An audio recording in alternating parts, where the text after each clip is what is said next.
எல்லா புகழும் இறைவனுக்கே. அஸ்ஸலாமு அலைக்கும். ஜோமம்மா சமையல். நாம் இன்றைக்கி ஜோமம்மா சமையலில் என்ன சமைக்க போகிறோன்னு பார்த்தா பலாக்காய் பிஞ்சு பிரியாணி தாங்க. நம்ம பிஞ்சு பலாக்காய் இருக்கு இல்லையா, அதை வச்சு தான் நம்ம ஒரு பிரியாணி பண்ண போகிறோம். அது பிரியாணி அரிசியில் தான் நம்ம பிரியாணி பண்ண போகிறோம். இன்ஷால்லா நெக்ஸ்ட் வீடியோவில் நம்ம சீரக சம்பாவில் நம்ம பலா பிஞ்சு வச்சு எப்படி செய்கிறதுன்னு சொல்லி நான் ஒரு வீடியோ போடுறேன். இப்போது நம்ம பிரியாணி அரிசி யூனிட் அரிசியில் தான் நம்ம ஒரு பிரியாணி செய்யலான்னு இருக்கோம். அதுக்கு தேவையான பொருள் என்னென்னு பார்த்துக்கலாம் வாங்க. ஒரு 200 கிராம் வெங்காயம் வெட்டி வச்சுருக்கேன். ஒரு 200 கிராமுக்கு கம்மியாக தக்காளி வெட்டி வச்சுருக்கேன். ஒரு கைப்பிடி புதினா, ஒரு கைப்பிடி கொத்தமல்லி வெட்டி வச்சுருக்கேன். ஒரு 2-3 பச்சை மிளகாய் இது போல் கீறி வச்சுருக்கேன். 3 பச்சை மிளகாய் இது போல் கீறி வச்சுருக்கேன். ஒரு அரை லெமன் எடுத்து வச்சுருக்கேன். இது பிரியாணிக்கு தேவையான காயெல்லாம் நம்ம வெட்டி வச்சுட்டோம். வெங்காயம் தக்காளி எல்லாமே வெட்டி வச்சுட்டோம். இது பாருங்கள், 2 வாட்டி கழுவிட்டு பிரியாணி அரிசியை நான் ஊற வச்சு வச்சுருக்கேன். கொஞ்சம் வெதுன்னு சுடுதண்ணியில் தான் நான் ஊற வச்சு வச்சுருக்கேன். கை பொறுக்கிற மாதிரி வெதுன்னு சுடுதண்ணியில் நான் பிரியாணி அரிசியை நான் ஊற வச்சு வச்சுருக்கேன். இது ஒரு அரை மணி நேரம் ஊறினாலும் பிரச்சனை இல்லை. ஏன்னா யூனிட்டிங்கிறது பச்சரிசி கிடையாது. இது பாயில் பண்ண அரிசி, புழுங்கரிசிக்கு சமம். அதனால் இது ஒரு அரை மணி நேரம் ஊறினாலும் ஒன்றும் அரிசிலாம் உடையாது. ரைஸ் நல்லாயிருக்கும். ஆனாலும் இது பாஸ்மதி ரைஸ் தான். அடுத்ததாக பிரியாணிக்கு நான் 2 பலா பிஞ்சு எடுத்திருக்கேன். இது கொஞ்சம் குட்டி காயாக இருக்குது பலா பிஞ்சு. இது ஒரு மீடியமான காயாக இருக்குது. 2 பலா பிஞ்சு எடுத்திருக்கேன். இப்போ இதை நம்ம தோலை எடுத்துட்டு நம்ம ஒரு மட்டன் மாதிரி நம்ம வெட்டி எடுத்துக்கலாம்.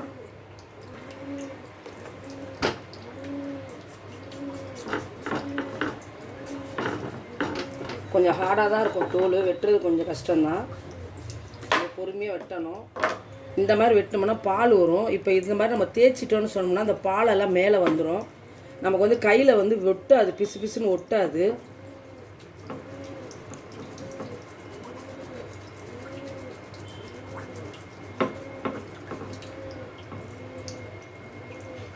இருந்தாலுமே நம்ம கையில் எண்ணெய் தேய்ச்சிக்கணும். இந்த காய் வெட்டும் போது நம்ம எண்ணெய் தேய்ச்சிக்கணும்.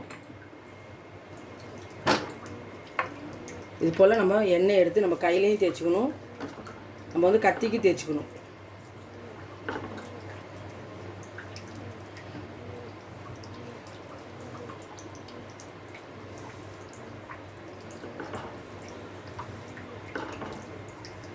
அந்த பலா பால் பட்டு பிசு பிசுப்பு தன்மை வரும். அதனால் நம்ம கைக்கும் கத்திக்கும் நம்ம எண்ணெய் தேய்ச்சிக்கலாம். பாருங்கள் பால் எப்படி வடியுதுன்னு பாருங்கள். இதை நம்ம கொஞ்ச நேரம் அப்படி ஒரு சிங்கில் வச்சிடலாம். அந்த பால் வடியட்டும். அப்படியே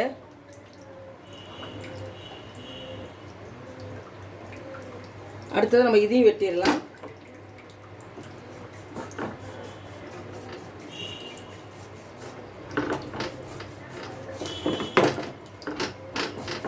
நல்லா பதமான கத்தியில் வெட்டுங்க. பாருங்கள், இந்த மாதிரி கொஞ்சம் நேரம் தேய்ச்சிட்டு இந்த காயை இப்படி சாய்ச்சி வச்சிட்டோன்னு சொன்னால் அந்த பலாப்பழத்தில் இருக்க பாலெல்லாம் வெளியில் வர ஆரம்பிச்சிடும், வடிய ஆரம்பிச்சிடும்.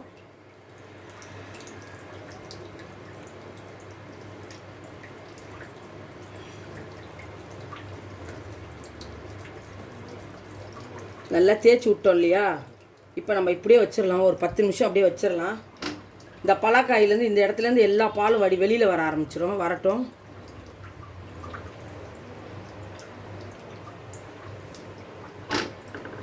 பாருங்கள், நம்ம தேய்ச்சி வச்சோன்னே அந்த சுனையிலேருந்து எப்படி எல்லாத்துலேருந்து பால் வெளியில் வர ஆரம்பிக்குதுன்னு பாருங்கள்.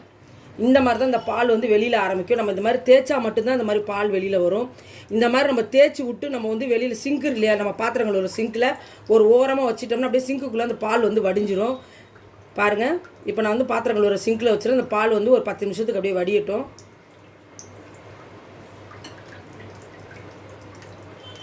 அடுத்து பாருங்கள், இந்த காயிலேருந்து இப்போ தான் அந்த பாலெல்லாம் அப்படியே சுரந்து வெளியில் ஆரம்பிக்குது. பாருங்கள், வரட்டும்.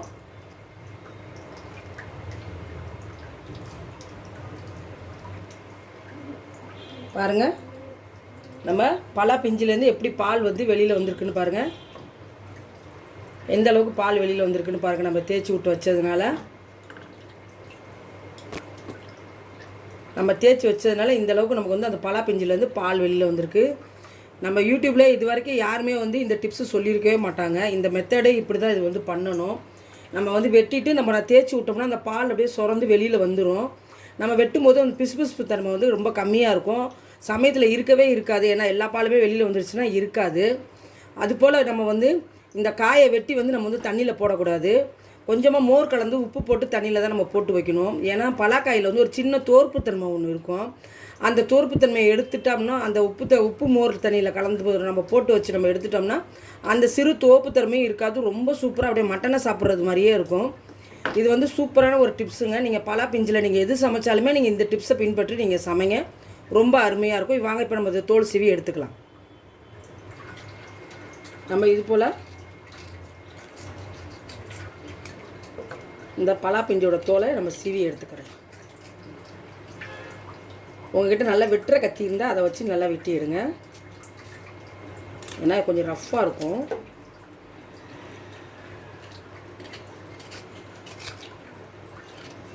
ரொம்ப பேர் இது தோல் எடுக்கிறது கஷ்டப்பட்டுக்கிட்டே அதை வாங்கி செய்ய மாட்டாங்க. ரொம்ப நார் சத்து உள்ளது, உடம்புக்கும் ரொம்ப ஸ்ட்ரென்த்தும் கூட. அந்த மாதிரி பாருங்கள், நான் பலா பிஞ்சை வந்து 4ஆக பிளந்துருக்கேன். பெருசை தோலோடு பிளந்துருக்கேன். இப்போ வந்து நமக்கு வந்து தோல் சீவுறதுக்கு வந்து ரொம்ப ஈஸியாக இருக்கும். இப்படி நம்ம கையில் பிடிச்சிக்கிட்டு நம்ம வந்து தோல் சீவுறதுக்கு வந்து நமக்கு வந்து ஈஸியாக இருக்கும். ஏன்னா அந்த மாதிரி இருக்கும்போது நமக்கு வந்து தோல் சீவ கொஞ்சம் கஷ்டமாக இருக்கும்ல. இப்போ நம்ம இப்படி தோலில் இப்படி நம்ம கையில் பிடிச்சிக்கிட்டு நமக்கு வந்து தோல் சீவுறதுக்கு வந்து ரொம்ப ஈஸியாக இருக்கும். ரொம்ப ஈஸியான ஒரு மெத்தடு.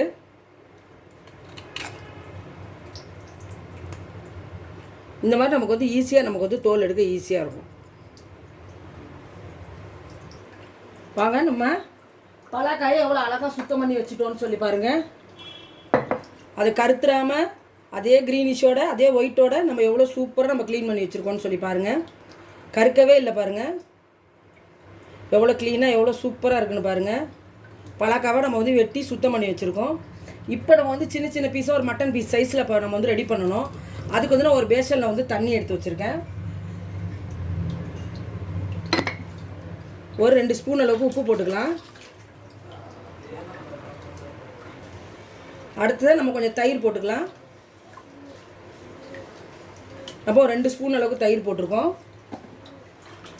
நல்லா தண்ணியில் மிக்ஸ் பண்ணிடலாம்.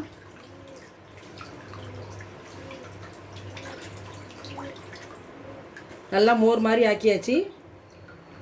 இப்போ இவங்களை நம்ம வந்து ஒரு மட்டன் பீஸ் சைஸில் நம்ம வந்து வெட்டி வெட்டி போடணும். பாருங்கள்,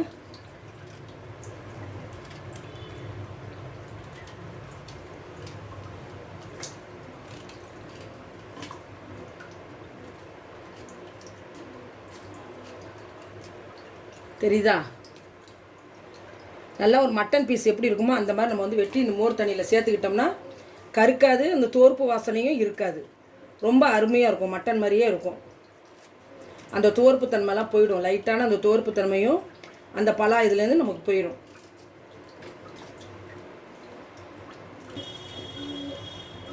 நம்ம இதுலேருந்து இந்த ரொம்ப பிஞ்சு கையாக இருக்கு இல்லையா, இதை கொஞ்சம் எடுத்து நம்ம அப்படியே இந்த மட்டன் இது இந்த பலாக்கா பிரியாணிக்கு 65 மாதிரி நம்ம வந்து பொரிச்சிக்கலாம். ரொம்ப சூப்பராக இருக்கும். வேக வச்சு எடுத்ததுக்கப்புறம் தான் நம்ம வந்து 65 ரெடி பண்ண முடியும். வாங்க, இவங்க இப்படியே இந்த மோர் தண்ணியில் வந்து இந்த பாத்திரம் பத்தலை, நம்ம வேறு பாத்திரத்தில் மாற்றிக்கலாம். இப்படியே இந்த மோர் தண்ணியில் உப்பு போட்டிருக்கோம் இல்லையா, இந்த மோர் தண்ணியில் வந்து ஒரு 10 நிமிஷம் நல்லா ஊறட்டும். அப்போ தான் அந்த உவர்ப்பு தன்மையெல்லாம் போய் நல்லா சூப்பராக இருக்கும். அதுக்கப்புறமா நம்ம கழுவி எடுத்துருந்ததுக்கப்புறம் தான் நம்ம வந்து வேக வைக்க முடியும். நம்ம இப்போ ஒரு பாத்திரம் மாற்றி ஒரு 10 நிமிஷம் ஊறட்டும். வாங்க, நம்ம பலா பிஞ்சை வந்து நம்ம மோர் உப்பும் போட்டு நம்ம வந்து சுத்தமாக நல்லா கழுவி எடுத்துட்டோம். இப்போ வந்து ஒரு 10 நிமிஷத்துல ஒரு 1/4 மணி நேரத்துக்கு வந்து நல்லா உப்பு மஞ்சத்தூள் போட்டு நல்லா வேக வச்சு எடுக்கணும் நம்ம பலா பிஞ்சை.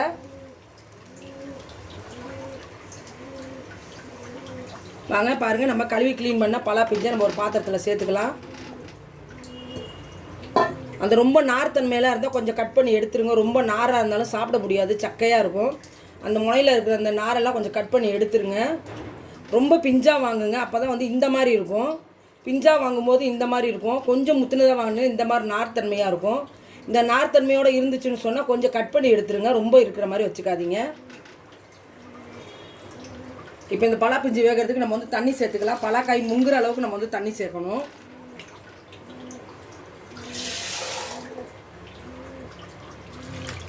தண்ணி அடுத்து மஞ்சத்தூள் சேர்த்துக்கலாம். அந்த ருசிக்காக கொஞ்சோண்டு உப்பு சேர்த்துக்கலாம். நம்ம ஆல்ரெடி உப்பில் தான் ஊற வச்சுருந்தோம், இருந்தாலும் நம்ம வந்து உப்பு போடணும். அந்த தண்ணியெல்லாம் நம்ம கழுவி நல்லா எடுத்துட்டோம். இப்போ நல்லா வெந்து வரட்டும். ஒரு 1/4 மணி நேரம் நல்லா வெந்து வரட்டும். வாங்க, பலாக்காய் எவ்வளோ சூப்பராக வந்துருச்சுன்னு பாருங்கள். நான் ஒன்று எடுத்து பிச்சு காட்டுறேன் பாருங்கள். அப்படியே மட்டன் பீஸ் மாதிரி அப்படியே சொல சொலையாக இருக்குது பாருங்கள். நல்ல மல்லிப்பூ மாதிரி வெந்துருச்சு. 80% கிட்ட வந்துருச்சு. போதும். இப்போ நம்ம அடுப்பு ஆஃப் பண்ணிவிட்டு இதை வடிகட்டி எடுத்துகிட்டு வந்துடலாம். அங்கே நம்ம பலா பிஞ்சை வேக வச்சு எடுத்துகிட்டு வந்துட்டோம். எல்லாம் சூப்பராக வந்துருச்சு.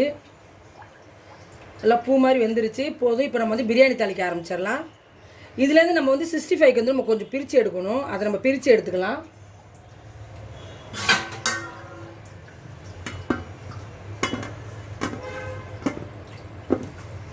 நம்ம எல்லாமே பிரியாணிக்கு போட போகிறது கிடையாது. கொஞ்சம் இதிலே 65 பண்ண போகிறோம். 65க்கு நம்ம வந்து கொஞ்சம் பிரித்து எடுத்துக்கலாம். நீங்கள் பலாக்காய் 65 ஒரு நாளைக்கு செஞ்சு சாப்பிட்டு பாருங்கள். சூப்பராக இருக்கும். மட்டனை விட டேஸ்ட்டாக இருக்கும். வாங்க, இது பலாக்காய் 65க்கு நான் பாதி கொஞ்சம் எடுத்துட்டேன். இது வந்து பிரியாணிக்கு பாருங்கள் ஒரு 3/4 கிலோ கிட்ட எடுத்திருக்கேன். பிரிச்சாச்சு. இப்போ பிரியாணி தாளிக்கிறது தான். நம்ம 1/2 கிலோ அரிசியில் நம்ம பலாக்காய் பிரியாணி செய்ய போகிறோம். பிரியாணிக்கு பாருங்கள் ஒரு உருளி வச்சுட்டேன். இது தேங்காய் எண்ணெயில் செஞ்சால் தான் இன்னும் டேஸ்ட் ரொம்ப சுவை அதிகமாக இருக்கும். நான் வந்து தேங்காய் எண்ணெய் வந்து ஒரு 100 கிராம் சேர்த்துருக்கேன். ஏன்னா 1 கிலோ பிரியாணிக்கு வந்து நம்ம வந்து 200 கிராம் எண்ணெய் சேர்ப்போம் இல்லையா. நான் வந்து தேங்காய் எண்ணெயில் தான் இந்த பிரியாணி செய்கிறேன். அப்போ தான் ரொம்ப டேஸ்டியாக இருக்கும் இந்த பலாக்காய் பிரியாணி. அதனால் வந்து நான் வந்து 100 கிராம் எண்ணெய் சேர்த்துருக்கேன். இப்போ வந்து பட்டை, கிராம்பு, ஏலக்காய் சேர்த்துக்கலாம். வாங்க, சட்டி சூடு வந்துருச்சு. ஒரு 4 துண்டு பட்டை போட்டிருக்கேன். 4 ஏலக்காய், 4 கிராம்பு போட்டிருக்கேன். அடுத்து நம்ம வெட்டி வச்ச 200 கிராம் வெங்காயம் சேர்த்துக்கலாம். நீல வாக்கில் வெட்டி வச்சு பெரிய வெங்காயம் சேர்த்துக்கலாம். நம்ம சீரக சம்பாவில் செஞ்சோன்னு சொன்னால் சாம்பார் வெங்காயத்தில் செய்யணும். அதுதான் அதுக்கு வந்து சுவை அதிகமாக இருக்கும். நான் பாசுமதியில் செய்கிறனால நான் வந்து பெரிய வெங்காயத்தில் செய்கிறேன். வெங்காயம் நல்லா பிரியாணிக்கு செவந்து வதங்கி வரணும். வெங்காயம் நல்லா ஆறாவது வதங்கிருச்சு. கண்ணாடி பதம் வந்துருச்சு. நல்லா கோல்டன் கலர் வரணும் பிரியாணிக்கு. அப்போ தான் நம்ம நைட்டுக்கு வச்சு சாப்பிடும்போது சீக்கிரமாக கெட்டு போகாது. நல்லா கலரும் கிடைக்கும் பிரியாணியும்.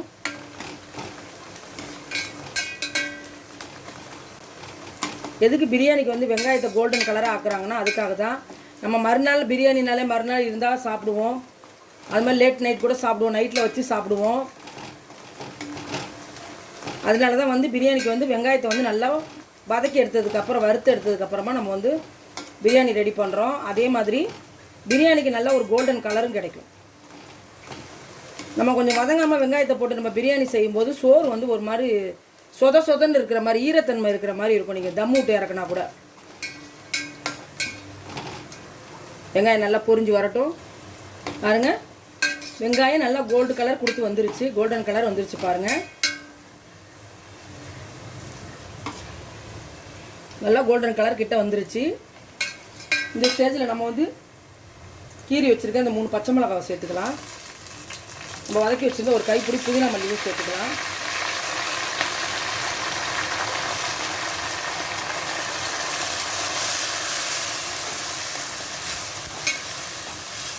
அடுத்த நம்ம ஒரு 100 கிராம் அளவுக்கு இஞ்சி பூண்டு பேஸ்ட் சேர்த்துக்கலாம். 50 இஞ்சி 50 பூண்டு போட்டு அரைச்சிருக்கேன்.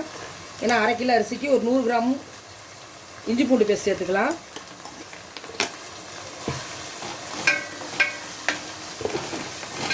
நம்ம 100 கிராம் அளவுக்கு இஞ்சி பூண்டு பேஸ்ட் நம்ம வந்து சேர்த்துருக்கோம்.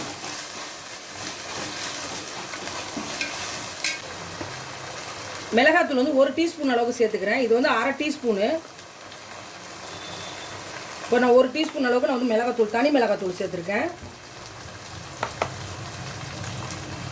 அடுத்து கரம் மசாலா 1 ஸ்பூன் அளவுக்கு, சின்ன ஸ்பூனில் வந்து அரை ஸ்பூன் அளவுக்கு சேர்த்துருக்கேன். 1/2 டீஸ்பூன் சேர்த்துருக்கேன் கரம் மசாலா. தனி மிளகாத்தூள் வந்து நான் வந்து 1 டீஸ்பூன் அளவுக்கு சேர்த்துருக்கேன்.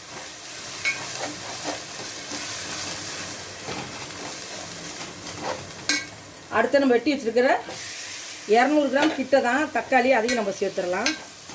நம்ம தக்காளி சேர்த்தாச்சாலே நம்ம வந்து உப்பு சேர்த்துடணும். அப்போ அந்த தக்காளி வந்து நல்லா வெந்து மசிஞ்சு வரும்.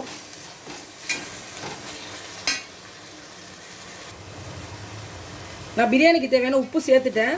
வீடியோ ஆன் பண்ண மறந்துட்டேன். நம்ம வந்து ஆல்ரெடி பலாக்காயில் உப்பு போட்டு தான் நம்ம வேக வச்சுருந்தோம். இப்போ நம்ம வந்து 1 கப் அளவுக்கு, 1/2 கப், பெரிய கப்பில் சின்ன கப்பில் 1 கப் அளவுக்கு தயிர் சேர்த்துக்கலாம். 100 ml சேர்த்துருக்கேன். நீங்கள் வந்து 1 கிலோ அரிசி போட்டிங்கன்னா 200 ml தயிர் சேர்க்கணும். நான் 1/2 கிலோ அரிசிங்கிறதுனால நான் வந்து 100 ml தயிர் சேர்த்துருக்கேன் ஒரு சின்ன கப்பில். அடுத்தது நம்ம வந்து ஒரு 1/2 மூடி லெமன் சேர்த்துக்கலாம். இது வந்து புளிப்பு சுவைக்கும் கூட தான். ரெண்டாவதாக பிரியாணி வந்து நம்ம எவ்வளோ நேரம் வச்சுருந்தாலும் கெட்டு போயிடாமல் இருக்கும், டேஸ்ட்டுக்கும் தான். ஒரு 1/2 மூடி லெமன் நான் வந்து சேர்த்துருக்கேன்.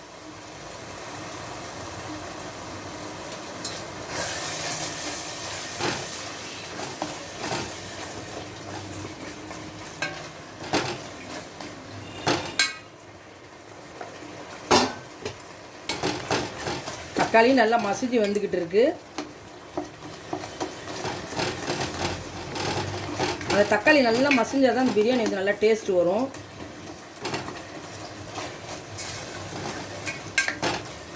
இப்போ இதில் நம்ம வந்து வேக வச்சு வச்சுருக்கிற பலாக்காவை சேர்த்துக்கலாம்.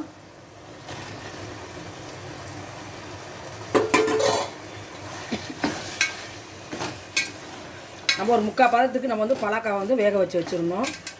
இந்த பலாக்காவை வந்து நம்ம வந்து சேர்த்துட்டோம் ரைஸில்.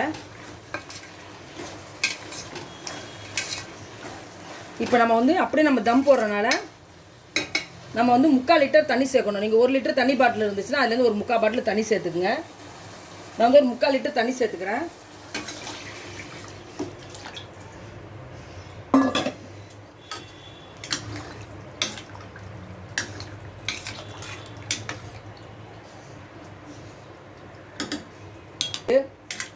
உப்பெல்லாம் தேவைப்படலை. இப்போ இது நல்லா கொதிச்சு வெந்து வரட்டும். கொதிச்சு வரட்டும்னால நம்ம அரிசியை போடுறதுக்கு பாருங்கள். நம்ம வந்து அரிசியை வந்து 3 வாட்டி கழுவி நம்ம சுடுதண்ணி ஊற்றி வெதுன்னு ஊற வச்சுருந்தோம். இப்போ நம்ம அதையும் வடிகட்டி எடுத்துகிட்டு வந்துடலாம். இதில் வந்து ஒரு முட்டை உடச்சி ஊற்றிருக்கேன். ஆல்ரெடி நம்ம உப்பு போட்டு வேக வச்ச பலாக்காய் தான் இது. நான் வந்து ஒரு 1/2 ஸ்பூன் மஞ்சத்தூள் போட்டேன், 1 ஸ்பூன் மிளகாத்தூள் போட்டேன், ஒரு 1/2 ஸ்பூன் மிளகுத்தூள் போட்டேன், 1/2 ஸ்பூன் சீரகத்தூள் போட்டேன், ஒரு 1/2 ஸ்பூன் கரம் மசாலா போட்டிருக்கேன் 65க்கு. நம்ம லைட்டாக கலர் சேர்த்துக்கலாம்.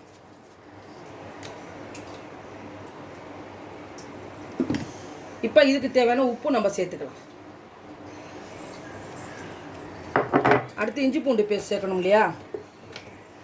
இஞ்சி பூண்டு பேஸ்ட் 1 ஸ்பூன்,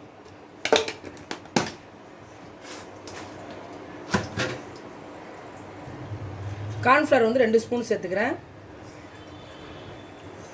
கார்ன்ஃப்ளவர் 2 ஸ்பூன் சேர்த்துருக்கேன். மைதா வந்து 1 ஸ்பூன் சேர்த்துருக்கேன்.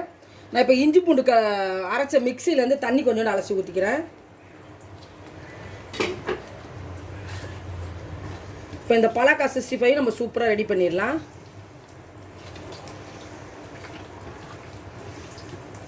இது நம்ம பிரியாணி தம் போட காட்டியும் இது நல்லா ஊறி இருக்கும். நம்ம வந்து எண்ணெயில் போட்டு நல்லா 65 நம்ம வந்து பொரிச்சு எடுத்துடலாம். உப்பு எல்லாமே கரெக்டாக இருக்குது. உப்பு காரம் எல்லாமே கரெக்டாக இருக்குது.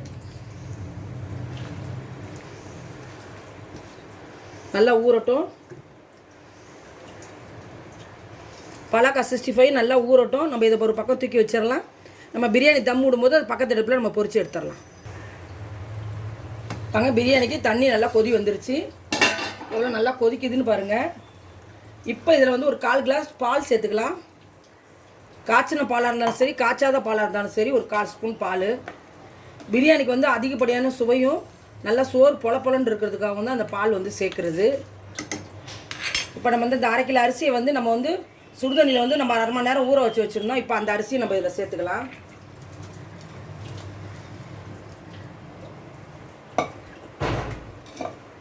நம்ம அரிசி எல்லாத்தையுமே நம்ம வந்து அதில் சேர்த்துடலாம்.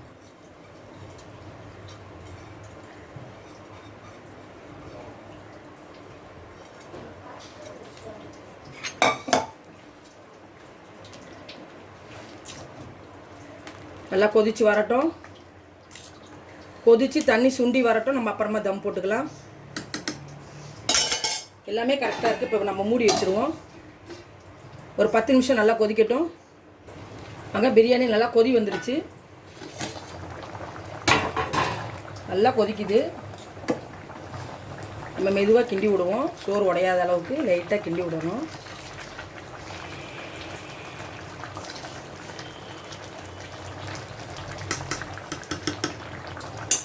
நல்லா இன்னும் நல்லா சோறு வெந்து நீளமாக ஆகி நல்லா தம்மாகி தண்ணி நல்லா குறைஞ்சிடணும். தண்ணி இல்லாத போது நம்ம பக்கத்தில் வந்து தோசை தவா வச்சுருக்கேன், அதில் போட்டு நம்ம தம்மில் வந்து ஒரு 15 நிமிஷம் விடணும். இப்போ நம்ம மூடி வைக்கலாம், நல்லா வேகட்டும். பாருங்கள் எந்த அளவுக்கு நீர் சுண்டி வந்துருச்சுன்னு பாருங்கள், தண்ணி வற்றி வந்துருச்சுன்னு பாருங்கள். இந்த ஸ்டேஜில் நம்ம வந்து தோசை தவா மேலே வந்து நம்ம வந்து சிம் போட்டுருணும். இப்போ இதில் வந்து நம்ம 1 ஸ்பூன் அளவுக்கு நம்ம வந்து நெய் சேர்த்துக்கலாம். அப்படி லைட்டாக அப்படியே எல்லா இடத்துலையும் நல்லா படுறது மாதிரி, நல்லா சுற்றி படுறது மாதிரி நம்ம 1 ஸ்பூன் அளவுக்கு நம்ம நெய் போட்டிருக்கோம்.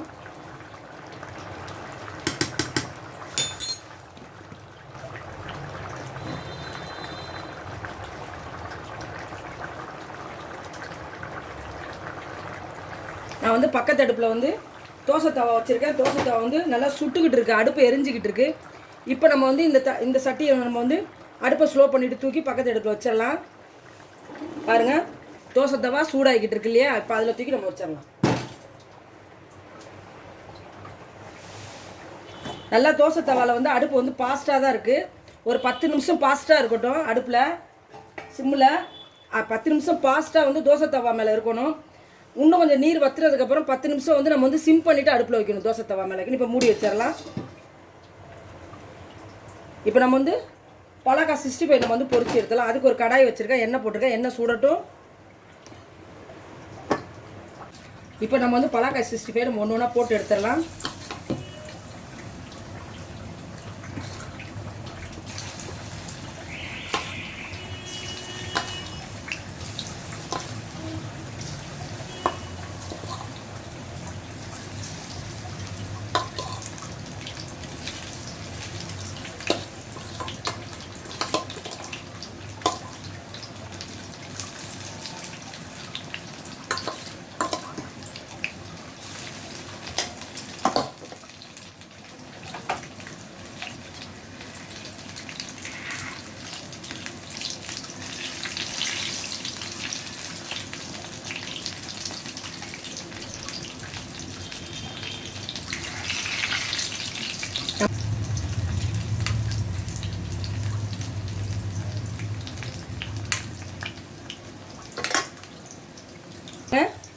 இப்போ நம்ம வந்து தோசை தவா பக்கத்து அடுப்பில் தோசை தவாவை நல்லா ஃபுல்லாக அடுப்பை வச்சு நம்ம தோசை தவாவை சூடாக்கி நம்மள அடுப்பு இப்போ ஃபுல்லாக தான் எரிஞ்சிக்கிட்டு இருக்குது. அந்த இருக்கிற நீர் சுண்டுறதுக்காண்டி நம்ம வந்து பிரியாணியை தூக்கி நம்ம வந்து அடுப்பு கல் மேலே வச்சுருந்தோம். பாருங்கள் நல்லா தண்ணி சுண்டி வந்துக்கிட்டு இருக்குது, லேசாக தான் நீர் பதம் இருக்குது. இப்போ வந்து நம்ம ஒரு 10 நிமிஷம் வந்து அடுப்பை சிம்மில் வச்சு தோசை தவா மேலே வந்து இருக்கணும், அப்படியே இருக்கட்டும். நம்ம மூடி போட்டு வச்சிடலாம். ஒரு 10 நிமிஷம் வந்து நான் இப்போ வந்து அடுப்பை வந்து சிம் பண்ணிடுறேன். சிம்லேயே தோசை தவா மேலே வந்து ஒரு 10 நிமிஷம் இருக்கட்டும். பாருங்கள் பலாக்காய் 65 நான் வந்து பிரட்டி விட்டுட்டேன். பாருங்கள் சிக்கன் மட்டன் எல்லாத்தையும் தூக்கி சாப்பிட்ரும் போல இருக்கும், அவ்வளோ சூப்பராக இருக்குது பார்க்குறதுக்கு. சாப்பிட்றதுக்கும் சுவை அதிகமாக தான் இருக்கும். 65 ரொம்ப அருமையாக ரெடி ஆகிட்டு இருக்கு.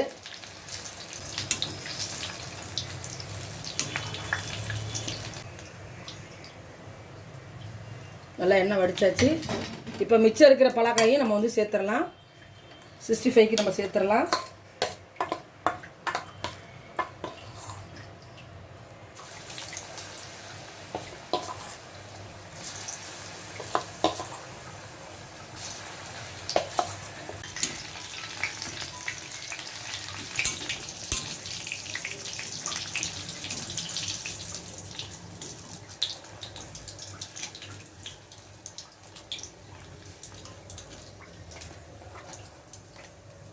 அவ்வளோதான், நான் வந்து அடுப்பு ஆஃப் பண்ணிவிட்டேன். நல்லா எண்ணெயும் வடிஞ்சிருச்சு. நம்ம மொத்தமாக ஒரு பிளேட்டில் சேர்த்துக்கலாம். பாருங்கள் எவ்வளோ ஜோராக எவ்வளோ அருமையாக ஜம்முன்னு இருக்குன்னு பாருங்கள். பலாக்காய் 65 சாப்பிட்டிங்கன்னா சிக்கனா மட்டனானே யோசிப்பீங்க, அதே அளவில் டேஸ்ட் இருக்கும், அதை விட ஜாஸ்தியாகவே இருக்கும். வாங்க நம்ம ஒரு 10 நிமிஷம் நம்ம சிம்மில் வச்சுருந்தோம் பிரியாணி, அதை நம்ம எப்படி இருக்குன்னு சொல்லி திறந்து பார்த்துக்கலாம். வாவ் எவ்வளோ அருமையாக இருக்குன்னு பாருங்கள், பிரியாணி செம்மையாக இருக்குங்க. லேசாக நீர் இருக்குது, இன்னொரு 5 நிமிஷம் இருக்கட்டும். நம்ம மூடி வச்சிடலாம்.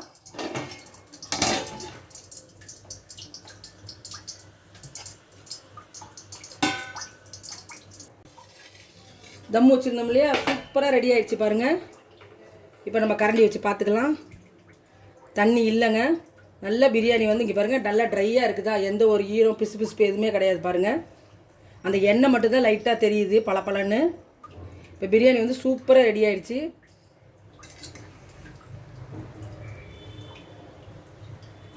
பாருங்கள் எவ்வளோ நீளமாக உதிரி உதிரியாக சாப்பாடு பாருங்கள், எவ்வளோ சூப்பராக இருக்குன்னு பாருங்கள்.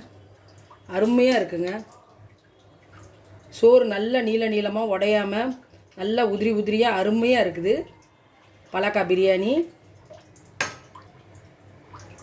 நான் சொன்ன அளவுகளோட, நான் சொன்ன டிப்ஸுகளோட அந்த பலாக்காயை க்ளீன் பண்ணி நீங்கள் இது போல் ஒரு 65யும் பலாக்காய் பிரியாணி செய்யுங்க.